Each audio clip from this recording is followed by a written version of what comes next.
Welcome to Wedding Day Podcast with your hosts, Sonja Babich, CEO of Iron Diamond Media, a leading wedding resource featuring 7 localized wedding brands across the country. Hi everybody, Sonja Babich here with Wedding Day Podcast. We are here in sunny Arizona. My co-host today is Chelsea Gibson. I'm the editor of Arizona Bride and Oregon Wedding Day, and then the managing editor of California Wedding Day. We are here with Paige Reesor, Paige Reesor. She is actually our first wedding day painter on the podcast, and we are so excited for you all to get to know her. So hi, Paige. Hi, everyone. We're so excited. Yeah. We've been waiting. Like, I don't even know where to begin, because I think a lot of couples probably feel the exact same way of like, how do I get a wedding day painter to be on my wedding day? Maybe start with, what is that, if people don't know? Yeah, let's break it down. Or you know what? Let's talk about how you started this. Like, how did you start this journey of becoming a wedding day painter? Yeah, so first off, starting off as a artist, I've always been, since I was like a little girl, super into painting and drawing. And I remember, like, I know this sounds crazy, we're gonna go really far back, but I remember like kindergarten trying to like copy people's portraits and trying to like mimic like the eye shape and the nose shape, like at a very young age. And portraiture was like always like my first love. I love, Interesting. I know everyone else is like, that's so abstract or like not no, abstract? I mean, I've played around with abstract, and of course in my life, but like portrait was my first like love, actually. And that feels like the hardest. I think that's why I liked it. Yeah, It was challenging. That's why drawers like to like draw people, because it's like the challenge. Yeah. Right. So, that started off, years ago. I, started painting probably in middle school. I then took like college courses in high school. I went to my college levels. I did art education. I actually did 11 years as a art teacher. And then, 11 years. Yeah. So what age group? Middle school art. Oh, so, love that. That's so sweet. So I actually stopped my education career was a year ago, and now I'm doing the art full time. So I'm doing the live wedding painting full time. So, well, congratulations thank to you. That's a big accomplishment. Thank you. So how that kind of all started was I've always been like kind of a hustler with my work, and I've always done, education during the day, but then I would always do artwork on the side for like years. And then I just was kind of started to get into, I guess I saw live wedding painting about 10 years ago, and I was like, let's just try to see if I can get in. And I kind of started off like doing like my first one was like a free one for a friend. Oh, is that how it starts? I love that. And just trying to build that portfolio and being like, okay, do I want to do this? This is live is very different than being in your studio. So I know, I'm so curious about that, because you just feel like with any sort of portrait, like you would perseverate on details, but you probably don't have that luxury doing it live. No. So I'm curious, like the timing of that. Do you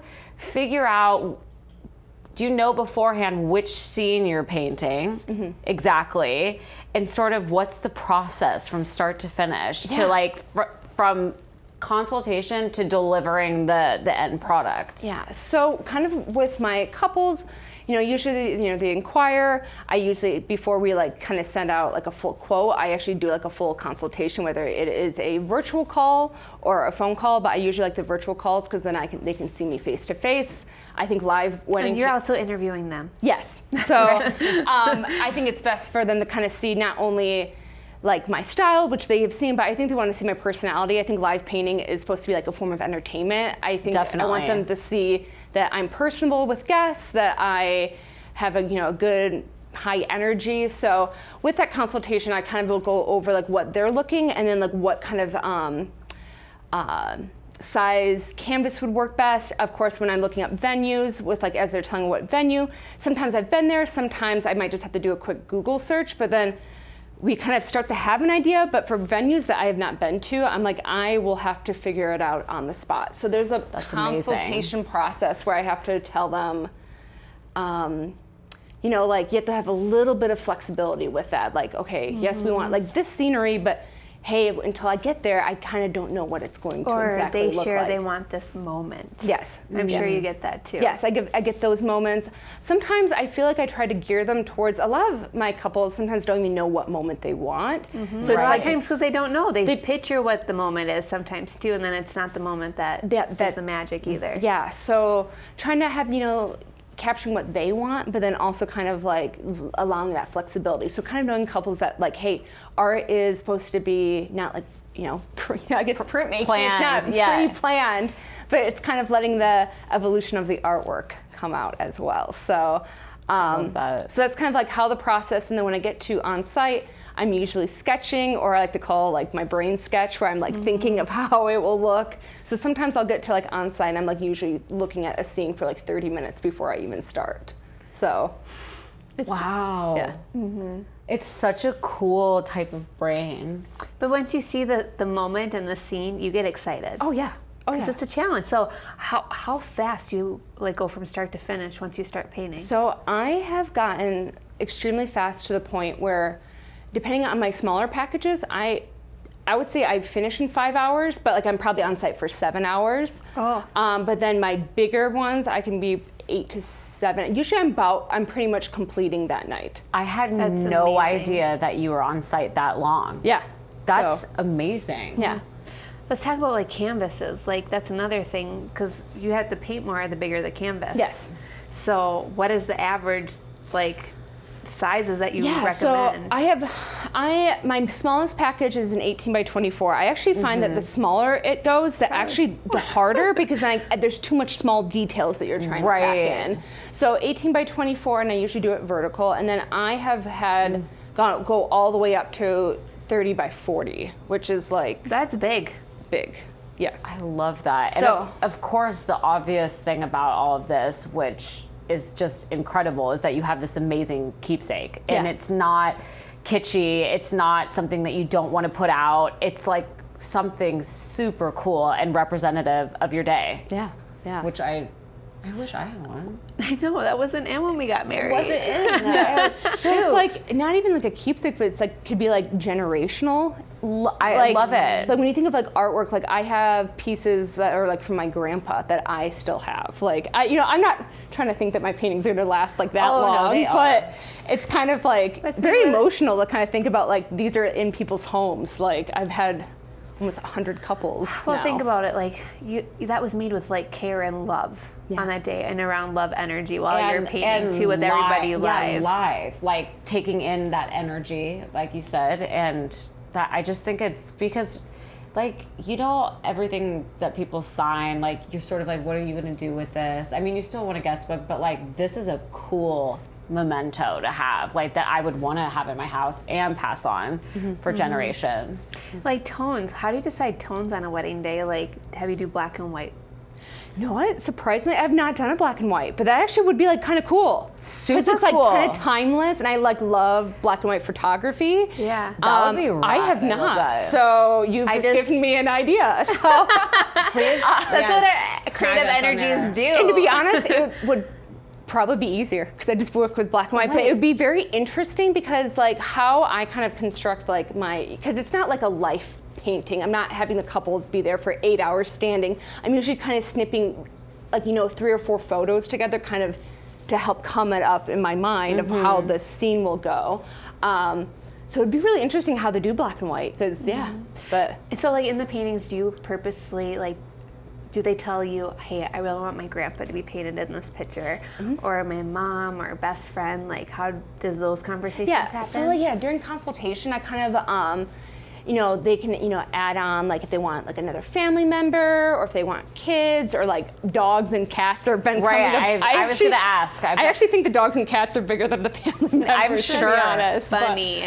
But I love those because those are like I'm such a big like animal lover, so that's always really fun. So they can like add on those elements, like those pieces. I usually try to also, if they don't, I try to always ask like during our last consultation, like kind of like the month before the wedding, like what is something that that you need to have in the painting, like whether it's like sometimes it's like something as simple as like I did a scenery of Superstition Mountain, and I didn't have like the flat iron part really standing. There's a certain part of the peak standing out. So yeah, so like they were like, oh, make sure you really have that peak added into it. So it's like interesting. Yeah. So there's like very small things that sometimes people don't realize, like those little tidbits, until you kind of pull it out from them too. We just did a shoot that's coming out in our magazine at Superstition, and it's gorgeous. I know. It's so photogenic. It's really photogenic. I know, like, especially like depending on the time of day where you're talking about like light and stuff, like light sources is like, which is on another level in Arizona. Yeah. Like between the sunrises and the sunsets, the colors change. I'm sure that's another question you have to ask. yeah, like so like yeah. What do you want the sky to be? Oh yeah, so like sometimes I have done a scenery where like sometimes I start the background a little bit and then I'll, wait until like the ceremony. But if I start the sky, I know that in 2 hours, it goes from 3 o'clock hour to golden hour. That is a very different time. So either A, I have to think about it, or B, I might just wait a little bit. And then I'm so glad, because sometimes like the golden hour, I've created pieces that I'm like, this is really like unique, refreshing. Like one time I did a golden hour that was just like, it was just like this big sunny haze, and it just ended up such a cool lighting effect to the whole rest of the painting. So it's like waiting to see like that time of day and that lighting, because colors will change. Wow, that's like that. You have to be so nimble to like make these like choices. All within 7 hours. Paint. Yeah, exactly. So you mentioned you're sort of a live entertainment, which we see is super popular, from like mobile catering, like oysters, they're shucking them there, to, I mean, people are trying to engage their guests. So what are guest reactions to you? Do they linger? Do they sort of just walk by? I'm sure you have the full gamut. I have the full. So sometimes, especially like in the beginning when I'm first painting, it's like the ugly phase of the art where like, oh, you're getting some like very and then like you're like I know what's going to be happening, but you get those like little comments coming by, and then usually as like it unfolds, they're like, oh my gosh, you were just drawing some blobs and then this came. I love the dad jokes, like the can't draw a stick figure or something like that. It's always sure quite funny. The quirks from like, it's so interesting to watch if you haven't seen that live. I've seen one at an event, and it was just so cool. Yeah, it's memorizing. Especially you just enjoy your cocktail and you just watch you paint. Yeah, and then especially like when it's like getting towards the end where like, okay, I got the portraits in now, then people are like kind of freaking out. Like they get very excited about it. If I have time, I like to have like some guests do a little, brush dabs into the paint too as well. Oh, cute. Yeah. So it depends. It depends on how the flow. If they're too tipsy, I feel like I'm like, I could be bringing out the paint. Expensive for you to touch a paintbrush. You just slip. Yeah. So do you do a big reveal to the couple at the end of the night? Yeah. So like what I will do. So I don't do like. I haven't done the big where like I go out onto like the dance floor. I've done that once before because the mother or the bride really insisted wanted it. How many cocktails did she have? Yes, so she really wanted me to be out there. But usually what I'll do is I kind of like, that's why I kind of look over timelines and be like, okay, knowing when the photographer would leave for the day. Also communicating with a photographer. That's a great point. And so what I will do is be like, okay, we will have the couple kind of come up to the painting. I'd rather almost them come up to it, because maybe I have to still do a couple little details, and then I will coordinate with a photographer, videographer, like to grab the the reaction shots. Sometimes that's where I'll have like the couple, they can add their first, I like to call it their first mistake, Yeah. So that's cute. Yeah, that is so cute. So they have their, and they can be like, this is where their little brush mark is that they made. Yeah, they're like, they left a mark. They left a mark, yeah. Come on point today. You are. And that's really cool because like the hot, sometimes they're super excited. Sometimes I've had like crying. It becomes like super emotional. Like even like the grooms, because I feel like that's like their reactions usually get really big during that time, and that's always like so powerful for me as an artist, because I'm like, oh my gosh, I'm like making people cry. Like it makes me want to cry. Right. Like, I forget sometimes you're like, oh, how impactful art can be. Like for sure, and it's so cool because they're still in that high, right? They're emotional. They're having, and they don't get photos for weeks, sometimes months after, so they get to see like they're very legit. Yeah. Actually, like commemorated just which right I think is official. Which I think that maybe that's why it's so highly emotional, because I think like they don't feels even if you have a permanent, photographer that can get it out pretty quickly, like no, they get but to you actually got something tangible like right then. right then. Yeah. Like today was real. Yeah, today was real, and wow, it's like We learn as we go with everything. I know, we right? have these little like epiphany moments, and we're epiphany like moments. Like wow, love it. I did not think about that. We'll be looking for the black and white challenge accepted. Any brides or couples out there that want to do black and white, let me know. So No, that's a lot of Well, black it's more and a lot of timeless. white. Like I love black and white photos. I just think it's timeless, and wherever you move in your life, different chapters of your life, black and white just stays the same. It's classy. You can go in any room that you put it in. Yeah. For sure. yeah. So what's the process after, the whole day, it's completed? Do they take it home that night? Or Yeah, so for some of my couples, depending on my bigger size packages, sometimes I would have to like take them home to do some details. Lately, I've actually been able to like finish them that night. Well, that makes life easier for you. Yeah, because sometimes I'm like looking at, like I'll just sit there and like, okay, like, even if I am like done for like the last hour, I've been like actually staring at the painting, or like I go away for a little bit and see what touch-ups. And I usually have like a little like gift bag that like I actually have it just for canvas.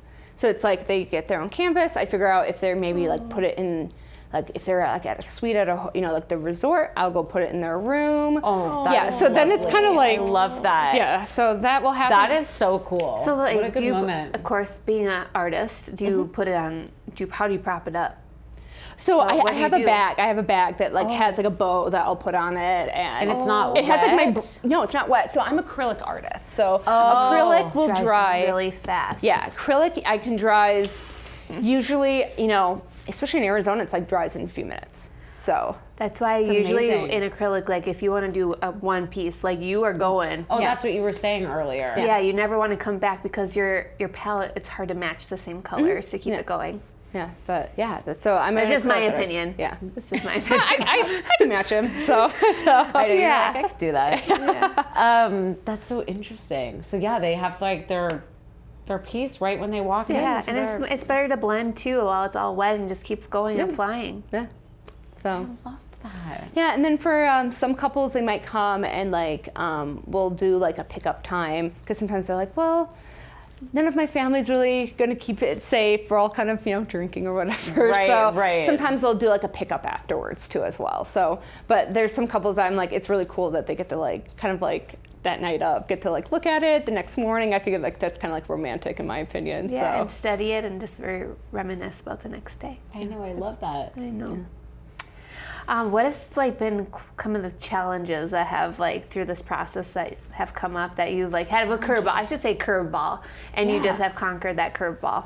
Well, one of my first challenges, I know this seems like not like the most like craziest thing, but actually the challenge is like the prep work to get ready for the day. Like to like making sure I have a checklist of all my materials. Like That I would have, be tragic. Yeah, if you yeah, forgot. like you can have all your colors, but not always do you have all, you don't want to take 50 color palettes with you. That's not efficient with, so making sure I had that consultation, like for instance, if there was like flowers that are going to be fuchsia, making sure I have a fuchsia color, because guess what? You can't make fuchsia. So you have to have that color palette. But so like making sure I have like 2 lights, two battery packs, extra, water cups. It's like I have to repack. So like learning that challenge to be like, once I'm on site, like I can't really go out to Michael's or Hobby Lobby really fast. Right. So making sure, that's probably my biggest challenge, is actually like learning that kind of process and keeping that organized. And probably asking the right questions. What about like the hardest location? Oh, hardest location. I would say the hardest location, I think sometimes when we have a lot of architecture, I've been in a Catholic church. Where you have, yes, so many details. Statues and like windows. It's kind of cool because you get to like paint like a painting of a painting, because they have like the murals and the frescoes and stuff. Imagine. So that being can a perfectionist too, learning how to be perfectionist, but then also maybe more smudging the background too, and letting it be a little bit more soft as well. I would say that's probably the biggest challenge right there. See, I was thinking that you would say like being outdoors, like an element. Oh yeah, the heat can be awful. Yeah, I would say like, depending like in the middle of nowhere, like in a desert. Yeah. So I would say at this time of the year, it's where it does become challenging if it's hot, just because like if you're squinting, things like that. But I feel like we're kind of starting to be at the end of our season, so it usually does okay. So yeah, but usually I would say the prep work is probably my most challenging. And making sure there's no rattlesnakes. Yes. Yeah. I'm okay with that. I'm okay. Are you okay with that? Or jumping cactuses? Oh my gosh. There's things to think about. Yeah, I know. I've done a few where we have gone out to the desert. I don't know. That's not that bad. No, you can handle that. No, that's not bad. That's good. This Minnesota girl. Yeah. I'm like, I didn't grow up with rattlesnakes, so I'm like, yeah, or jumping I've cactuses. only been around a rattlesnake once, so that's. They're not here. Yeah. we have irrational fears, I guess. I suppose. Well, I'm not going out mosquitoes. Like mine's mosquitoes in Minnesota. Yeah. So yeah, I would say the challenge. I'm trying to think if there's any other challenges besides portraits can be difficult, but I've actually gotten really good at that, so I don't feel like that's like a challenge. So. Do you ever? Because as a writer, I get writer's block. Like, do you ever get like painter's block? Like where you're there and you're like you just don't know where to start, or are you just a pro? I might be a pro, but I have had like maybe one or two canvases where I start like the sketch, and then I'm like, I don't want to. This is not going to look good. So you have to pivot. So I pivoted, but that's usually the beginning of my career. But like I would say that's probably only happened like once or twice where I've done that. Usually what I'll do is I'll kind of either stare at the composition, I'll take pictures and kind of think about that, or I have an iPad and sometimes I'll like quickly sketch out what I think the composition will look like the best. So that is fascinating. Yeah. So, and it also helps. My husband is a photographer, so I feel like he's always like giving me good ideas on like composition and angles. So, aren't you two a good team? I know, right? Yeah. So I feel like he's actually been a really like a good avenue for like helping me like build good compositions too as well. So for sure. Yeah. His eye. Yeah, good eye. Yeah, good eye and color palettes. I feel like I'm like, oh, you've helped me so much. So. Aww. So a lot of times, this is again final question too, but a lot of times people don't like budget-wise. They don't really think about having a wedding day. Artist. What would be a reason to have one? What would be your reason to be like, it's why it brings value to a wedding day and to the couple? I think the biggest thing is like not only like the keepsake, but I'm like, you got to witness your custom art piece, which I'm like, normally with art or even custom art, you don't get to witness this at all. And for like being one of the biggest moments of like your day, you like be like, no, I was like there, witnessing it. A lot of couples want to make it a surprise, kind of like wait until the end, but like they got to like kind of experience it happen. They got to see the artist, and I think for me is like you had to, you actually had an artist there be live. I don't know. I think what makes it so special is just like all the little fine details. And also for me, I like to be very fun for like guests and be like happy and excited. And I think that's like also a good thing to have at your wedding is like good energy. I think that's really important too, is like hiring vendors that are going to be like on your like A team for the day. And I really like to like collaborate with the other vendors and be, it's not just me. It's like we're all here as a team to like work together. So it's probably the most important part. I was going to say that you almost are like making them feel like royalty. Because literally in my mind, like who gets paintings done of themselves of portraits? Yeah. Mostly it's royalty, right, on these special occasions. Yeah. So you're bringing a little royalty to each wedding. Well, thank you. Yeah, I like love it. Sometimes I'll like capture like their first look moments, and I love where like my hands are all clean. I get to like take the bride's like veil with and like help her to like first look. I'm like, oh, that's like such an honor. So any part of the day is such an honor, right? Yeah. And that's a great honor. Well, thanks for sitting with us. Thank you guys. So educational. Like I kind of want to go home and paint now. I know. Get inspired. I should start painting. You should. Yes. Yeah. Well, thank you everybody for tuning into Wedding Day Podcast. We'll see you next time. Bye.